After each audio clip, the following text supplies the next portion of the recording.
కొన్ని ప్రమాణాలు నెలకొల్పండి, కొన్ని విలువలు కాపాడండి. ఈ మధ్యకాలంలో అసెంబ్లీలలో, పార్లమెంట్లో వివిధ స్థాయిల్లో జరుగుతుంటే గలాటాలు ప్రజల్లో చాలా ఆందోళన కలిగిస్తూ ఉన్నాయి. One way it is demoralizing the people. Keeping that in mind, one must correct himself and herself. ప్రతి ఒక్కరు కూడా తమ జీవితాన్ని సరిదిద్దుకునే ప్రయత్నం చేయాల్సిన అవసరం ఎంతో ఉంది. అవసరమైన వాళ్ళందరూ ప్రజాప్రతినిధులు అంటే ఆ ఎంపీలు. నేను చైర్మన్గా ఉన్నాను రాజ్యసభకి 5 ఏళ్ల పాటు. అంతకుముందు మంత్రిగా ఉన్నాను పార్లమెంటరీ అఫైర్స్, అలాగే ఇతర మంత్రిత్వ శాఖల్లో ఉన్నాను. చూశాను, ప్రతిపక్షంలో ఉన్నాను, అధికార పక్షంలో ఉన్నాను. మనము మన ప్రవర్తన జనమంతా చూస్తూ ఉంటారు, అభినందిస్తూ ఉంటారు. నాకు పాత రోజులు బాగా గుర్తు. నేను యువకుడిగా అసెంబ్లీకి వచ్చినప్పుడు నేను జైపాల్ గారు మాట్లాడుతూ ఉంటే రాష్ట్రంలో ప్రతి ఒక్కరు కూడా సాయంత్రం 6 గంటల 15 నిమిషాలకి రేడియో పెట్టుకునేవాళ్ళు. అప్పుడు టీవీలు లేవు. విందాము ఏం చెప్పారు వీళ్ళని. నువ్వు కష్టపడితే, మంచిగా జనం కోసం పనిచేస్తే, నీ మంచి ప్రవర్తన బాగుంటే జనం దాన్ని ఆదరిస్తారు. అందుకు నేను సొంతంగా అనుభవం చెప్పాను. ఆ రాజకీయాన్ని ఇప్పుడు నేను ఇక్కడ చెప్పదలుచుకోలేదు. కానీ ఒక విషయం గమనించాలి. ఇప్పుడు ఇవాళ రాజకీయాల్లో ప్రమాణాలు తగ్గిపోతున్నాయి. జనానికి ఆందోళనగా ఉంది. శాసనసభలో, పార్లమెంట్లో ప్రమాణాలు తగ్గిపోతున్నాయి. ప్రజల యొక్క ప్రజా జీవనంలో ప్రమాణాలు తగ్గిపోతున్నాయి. అధికారుల స్థాయిలో, అనధికారుల స్థాయిలో ఈ ప్రమాణాలను మళ్ళా తిరిగి సరిదిద్దాల్సిన కర్తవ్యం మన అందరిపైన ఉందని చెప్పని ఈ శుభ సందర్భంగా నేను అందరికి కూడా మనవి చేస్తా ఉన్నాను. ఆ మధ్య కొందరు అడిగారు ఒక మీటింగ్లో నన్ను, సోదరీమణులు, సార్ భలే భయంకరంగా ఉంది సార్ పరిస్థితి, ఏముందమ్మా అంటే, అది వినాలంటేనే మీరు టీవీ పెడితే, రేడియో పెడితే చూద్దామంటే అది పెడితే ఆ మాటలు బూతులు మాట్లాడుతూ ఉన్నారు సార్ ఎమ్మెల్యేలు అని చెప్పారు. నేను చెప్పానమ్మా దానికి సమాధానం మీ చేతిలో ఉందని. మా చేతిలో ఎట్టుంటుంది సార్, వాళ్ళు జోలికిపోతే మమ్మల్ని ఏమైనా చేయరా అన్నారు. ఏం లేదమ్మా, మీ చేతిలోనే ఉంది. ఈ బూతులు మాట్లాడే వాళ్ళకి పోలింగ్ బూతులోనే సమాధానం చెప్పండి అని చెప్పాను. వాళ్ళకి ముందు అర్థం కాల. ఏంద్రా బూతులు మాట్లాడేవాడికి బూతులో సమాధానం చెప్పండి అడిగినాని. పోలింగ్ బూత్లో లోపలికి వెళ్ళి గుడ్డ ముసుగేసి ఉంటుంది. లోపల బటన్ నొక్కితే ఫినిష్ అయిపోద్ది కార్యక్రమం.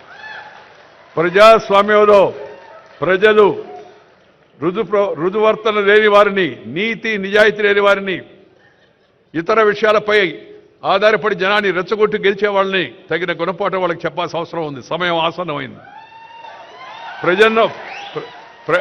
ప్రజలు మంచిగా ఉండేటికి ఎన్నుకులను కానీ ఎన్నుకుంటే ప్రజలకు కూడా మంచి జరుగుతుంది. కులం పేరుతో, మతం పేరుతో, వర్గం పేరుతో, వర్ణం పేరుతో, జిల్లా పేరుతో, భాష పేరుతో జనాన్ని చీల్చే ప్రయత్నాలు చేయకూడదు. అందుకని నేను ఎప్పుడు ఒక మాట చెప్తుంటాను, ఆ మాట చెప్పి ముగిస్తాను. Character, calibre, capacity and conduct ఉన్న వ్యక్తులను ఎన్నుకోవాలా. 4 Cలు character, calibre, capacity and conduct ఉన్న వ్యక్తులను ఎన్నుకోవాలా. రాజకీయంలోనే కాదు, ఏ రంగంలోనైనా సరే అలాంటి వాళ్ళని ప్రోత్సహించాలా. కానీ కొంతమంది నాయకులు కొత్తగా కనిపెట్టారు 4 Cలు. ఆ సీలు కష్టం కదా, అందుకని దాని ప్లేస్లో కొత్త సీలు కనిపెట్టారు. ఏందయ్యా కొత్త సీల్ అంటే? Caste, community, cash, criminality. ఆ సీలు బదులు ఈ సీలు. కానీ నేను వాళ్ళకి కూడా చెప్పదలుచుకున్నది, తాత్కాలికంగా ఒకసారి ఉపయోగపడవచ్చేమో, కానీ ఎలకాలం అది మనం రక్షించదు. కాబట్టి అందరూ కూడా ఆ లక్షణాలను వాటిని దూరంగా పెట్టి మంచి ధనంతో మంచిగా ప్రజలకు మేలు చేసే ప్రయత్నం ప్రజాప్రతినిధులు చేయాలని సందర్భంగా మనవి చేస్తూ, ప్రతిభ ఉంటే పురస్కారం లభిస్తుంది దానంతటదే, దాని గురించి ఆలోచించాల్సిన అవసరం లేదని చెప్పని మరొకసారి చెప్తూ, తెలంగాణ ప్రభుత్వానికి నేను అభినందనలు తెలియజేస్తూ, మరి నాకు రేవంత్ రెడ్డి గారు చెప్తే నేను చెప్పానయ్యా, మామూలుగా నేను సన్మానాలు పెద్దగా అంగీకరిస్తాను, దట్టు ఈ అవార్డు ఇచ్చిన సందర్భంగా అంటే, లేదు సార్ ప్రభుత్వం తరఫున మా తెలుగువాడిగా మీకు ఈ అవార్డు వచ్చినందుకు మేము ప్రభుత్వం తరఫున సన్మానిస్తామని చెప్పారు. అందుకే నేను వెంటనే అంగీకరించాను. ఇవాళ ఈ కార్యక్రమంలో పాల్గొంటున్నాను. పెద్దలు వివిధ రంగాల్లో వాళ్ళ ప్రతిభను గుర్తించి ఈరోజు పద్మ అవార్డు వాళ్ళకు వచ్చింది. నేను ముఖ్యంగా అవార్డులు, సన్మానాలు అవి పెద్దగా జీవితంలో తీసుకోను కూడా. కానీ ప్రధానమంత్రి గారు ఈ పద్మ అవార్డు ఈ స్థాయిలో మీకు ఇస్తున్నామని చెప్పిన తర్వాత నేను ఆయన మీద గౌరవంతో కాదనలేకపోయాను. ఒక సామాన్య రైతు కుటుంబంలో పుట్టి 4 కిలోమీటర్లు నడిచి స్కూలుకు వెళ్ళి తెలుగు మీడియంలో చదువుకొని అంచెలంచెలుగా ఆ స్థాయికి వెళ్ళిన నాకు కేంద్ర ప్రభుత్వం ఆ గౌరవాన్ని ఇచ్చింది అవుతుందో దానికి నేను కేంద్ర ప్రభుత్వానికి ధన్యవాదాలు చెప్తున్నా, వినమ్రంగా ఆ అవార్డుని స్వీకరిస్తున్నానని చెప్పాను ఆ రోజు. ఈరోజు రాష్ట్ర ముఖ్యమంత్రి శ్రీ రేవంత్ రెడ్డి గారిని నేను అభినందిస్తున్నాను. ఎందుకంటే ఒక మంచి ప్రతిభ ఉన్న వ్యక్తులను గుర్తించి కేంద్రం వాళ్ళకి పద్మ పురస్కారాలు ఇవ్వడం ఒక ఎత్తు అయితే, అలాంటి పురస్కారాలు అందుకున్న వారిని, మన తెలుగు వారిని ఈ రాష్ట్రంలో పిలిచి సన్మానించాలని చెప్పని అనుకోవడం అవుతుందో ఇది మంచి సాంప్రదాయం అని చెప్పని నేను భావిస్తున్నా. సాంప్రదాయానికి నాంది పలికిన రేవంత్ రెడ్డి గారిని హృదయపూర్వకంగా అభినందిస్తున్నా. నాకన్నా చిన్నవాడు కాబట్టి ఆశీర్వదిస్తున్నాను. శ్రీ రేవంత్ రెడ్డి నాకు చిన్నప్పటి నుంచి తెలుసు. చైతన్యశీలి, ఉత్సాహవంతుడైన యువకుడు. అలాంటి వారికి రాష్ట్ర ముఖ్యమంత్రిగా అవకాశం వచ్చింది. ఆయన హయాంలో మరిన్ని మంచి పనులు జరగాలని, తెలంగాణ యొక్క సర్వతోముఖ అభివృద్ధికి ఆయన పూర్తిగా కృషి చేస్తారని నమ్మకం నాకుంది. దానికి ప్రజల యొక్క ఆశీస్సులు కూడా ఉంటాయని చెప్పని నేను భావిస్తూ ఉన్నాను. ఈరోజు ఈ పద్మ అవార్డులు ఇచ్చిన వాళ్ళని మీరు గమనించండి. మనం చిన్నప్పటి నుంచి చూస్తూ ఉన్నాం పద్మ అవార్డులు, కానీ ఇలాంటి పరిస్థితి ఇంతకుముందు పెద్దగా రాలా మనకి. పద్మ విభూషణ్ వచ్చిన వాళ్ళ గురించి నేను మాట్లాడడం లేదు. పద్మ అవార్డులు వచ్చిన వాళ్ళు ఎవరుతున్నారో వాళ్ళ గురించి.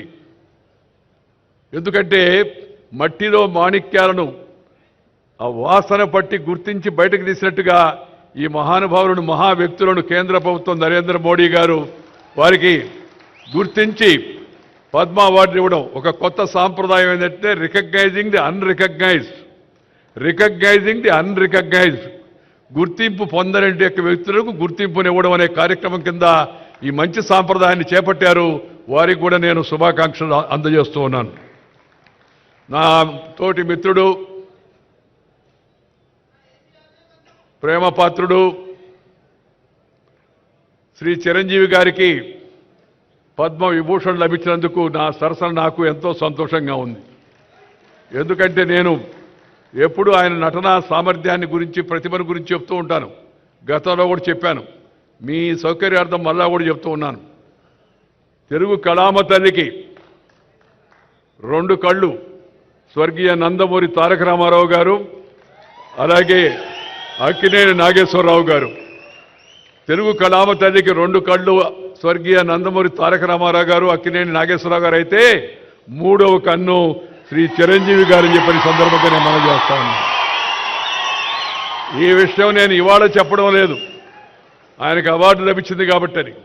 చాలా కాలం కింద విజయవాడలో ఈ విషయాన్ని చెప్పాను. ఎందుకంటే ఆయనలో ఉన్న ప్రతిభను నేను గుర్తించాను కాబట్టి, నాకు నచ్చింది కాబట్టి, జనం మెచ్చింది కాబట్టి ఆ విషయాన్ని చెప్పడం జరిగింది. ఎందుకంటే మరి తన నటనా కౌశల్యం ద్వారా ప్రజానికాన్ని రంజింప చేయడం, దానికోసం నిరంతరం శ్రమిస్తూ ఉండడం ఒక ఎత్తు అయితే, ఆ నటనలో కొన్ని ప్రమాణాలు పాటించి అసభ్యతకు, అశ్లీలతకు, హింసకు పెద్దగా తావివ్వకుండా నటన కొనసాగించడం అవుతుందో చిన్న విషయం కాదు. ఆ విషయంలో చిరంజీవి గారిని